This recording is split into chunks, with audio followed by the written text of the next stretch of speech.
Google maps में आया time travel का फीचर, देख सकेंगे अपने शहर का 30 साल पुराना नज़ारा। मेरठ मर्डर केस में मुस्कान और साहिल को मिला सरकारी वकील। एआई व डीपफेक के दुरुपयोग पर संसद में हेमा मालिनी ने कहा, सेलिब्रिटी को निशाना बनाया जा रहा है।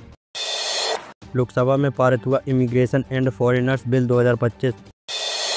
रिपोर्ट्स के मुताबिक 2036 ओलंपिक के लिए रेप के दोषी आसाराम के आश्रम की जमीन पर बनेगा खेल गांव।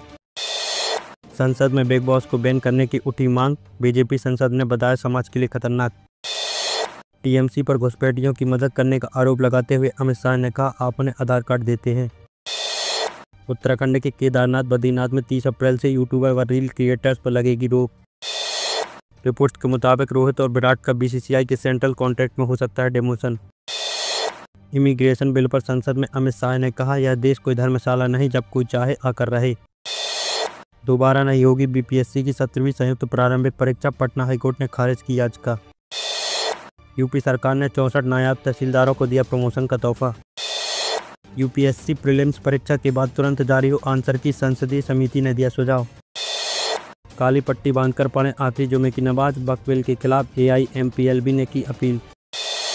आपने की कोविड-19 पीड़ित केवल 97 परिवारों की मदद, प्रचार पर खर्च किए 70 करोड़ रुपए, दिल्ली की सीएम रेखा गुप्ता ने आप पर लगाया आरोप।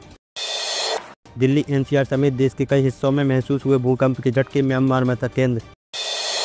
एमपी में अब बेरोजगार को कहा जाएगा आकांक्षी युवा, सरकार ने दिया नया नाम। मंत्री कपिल मिश्रा ने कहा, दिल्ली में पहली बार नवरात्रि के दौरान फलाहार पार्टी का होगा आयोजन। पीएम मोदी 3 से 6 अप्रैल तक थाईलैंड और श्रीलंका की यात्रा पर जाएंगे। भूकंप के झटकों से थाईलैंड में भरभराकर गिरी गगनचुंबी इमारत। केजरीवाल के खिलाफ दर्ज हुई एफआईआर, आपके पोस्टर व बैनर अवैध रूप से लगाने का आरोप। अब साल में 3 बार होगी सीए की फाइनल परीक्षा। वाराणसी में नवरात्रि में नहीं खुलेंगी मांस की दुकानें। केंद्रीय कर्मचारियों को सरकार का बड़ा तोहफा, महंगाई भत्ते में बढ़ोतरी का हुआ ऐलान। एमपी बोर्ड ने घोषित किया 5वीं और 8वीं कक्षा का परीक्षा परिणाम।